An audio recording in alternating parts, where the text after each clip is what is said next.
with me, let's fly away. If you can use some exotic booze, there's a bar in far. Oh, on la connaît cette voix. Avec Koenig? Ah oui, ça ressemble. Hein. Ah non, c'était pas Harry Connick Jr. Non, c'est Michael Bublé. Michael Bublé.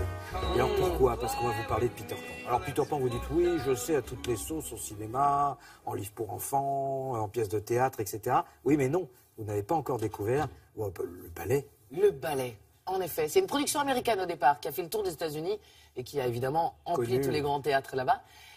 Alors, c'est une aventure complètement folle. On a traité les deux coproducteurs de fous. C'était le mot parce qu'à eux deux, ils n'ont pas 50 ans. Je ne sais pas si vous imaginez. Ils connaissent la musique, ils sont tous les deux danseurs. L'un d'eux a d'ailleurs joué dans la production américaine, et il a fait le tour des États-Unis en jouant dans Peter Pan, donc, en dansant, pardon, dans Peter Pan. Et ils sont rentrés en France avec ce rêve fou, complètement fou, aussi fou Peter Pan, et que son histoire de voler, de découvrir des mondes imaginaires. Enfin, cette très belle histoire, vraiment. On sait rarement quelle est l'œuvre d'un Écossais, J.M. Barrie, qui a un petit peu écrit cette histoire parce qu'il avait perdu son grand frère, qui avait, lui, 13 ans. Du coup, l'histoire de ce petit garçon qui s'envole, qui découvre des mondes imaginaires et qui ne vieillit jamais, ça prend une autre portée. C'est très, très beau. Ils n'ont mis aucune limite à leur production. Les décors sont les mêmes. Le chorégraphe est le même qu'aux États-Unis. Voilà, ils ont créé une jeune compagnie. Ça fait 3 ans qu'ils bossent comme des fous. Et nous, on était avec eux le soir de leur grande première. On est au Palais des Festivals de Cannes, s'il vous plaît.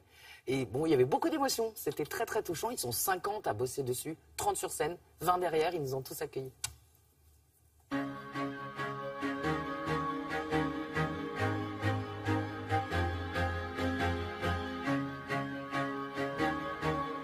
C'était un pari fou.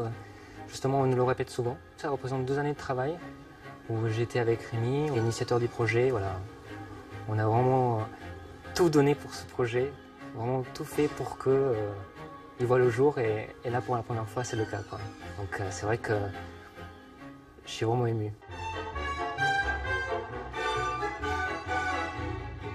C'est un spectacle techniquement très lourd, avec de la voltige, des combats d'épée, des décors, une trentaine d'artistes sur scène. Donc c'est vrai que pour une jeune troupe, hein, que sont les Ballets de France, ça a été difficile à mettre en œuvre, mais on y est arrivé et c'est super. On espère toujours, en tant que danseur, essayer d'atteindre cette sensation d'être dans les airs et d'être suspendu. Et c'est vrai que là, avec cette production de Peter Pan, j'ai la chance, en tant que Peter, de voler pendant plus de la moitié du ballet. Donc c'était un challenge de s'habituer à décoller, danser dans les airs et puis surtout atterrir pour donner l'illusion en fait qu'on vole naturellement.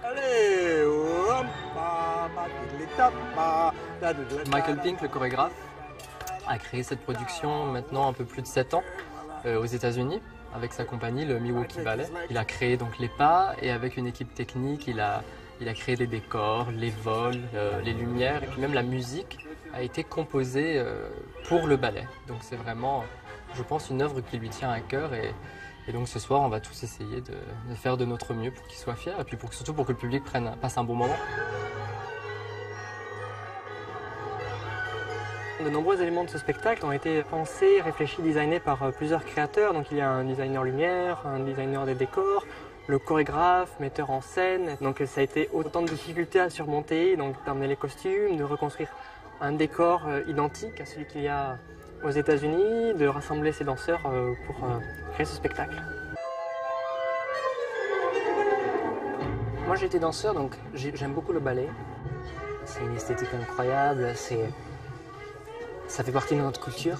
Mais moi souvent, je vais être honnête avec vous, je le trouve trop technique. Ça fait plus partie de notre culture dans le sens de la culture actuelle où on mélange souvent les arts, il y a une synergie, vous voyez, on cherche toujours à immerger les gens. Voilà. Moi j'aime ça, quand vraiment le spectateur, il est dans l'histoire. Je le retrouve dans ce spectacle qu'on a mis en place et que j'ai l'impression vraiment de replonger dans l'histoire que j'avais découvert quand j'étais petit. Vous voyez. On le verra bien, mais pour moi, c'est mission accomplie. Alors, ce qui est pratique, c'est que comme c'est un ballet et qu'on connaît l'histoire, on n'aura pas trop de problèmes pour suivre, puisqu'il n'y a absolument aucune parole. C'est un ballet. C'est un ballet dans tout le respect de ce grand art, avec la touche de jeunesse qu'ils vous racontez là.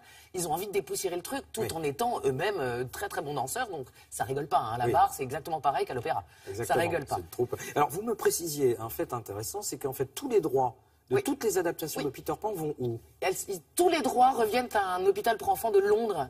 Ouais, c'est l'auteur qui avait voulu ça. Ça date quand même d'un certain temps, donc c'est pas depuis le temps tombé dans le domaine public, la fameuse loi. En fait, il s'est passé deux choses. D'abord, la durée des droits a été rallongée par une loi européenne à 70 ans, et ensuite l'Angleterre, la Grande-Bretagne, a même décidé de faire de ce droit un droit perpétuel. Parce que l'histoire est jolie quand même.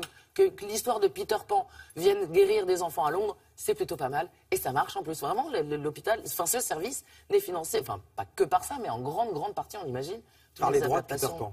Donc c'est-à-dire que non seulement vous allez passer un bon moment, mais en plus vous ferez une bonne action. En plus, ils sont en tournée dans toute la France, c'est jusqu'au 24 mai, et ils passent le 20 mai par Paris et par le Palais des Congrès. C'est pour les petits, les grands, c'est 3 actes, il y a des pauses, les enfants peuvent aller boire un jus de fruits. Eh bien voilà, on termine là-dessus, parce que qu'est-ce que vous voulez que je vous dise après ça, on ne peut rien faire de mieux.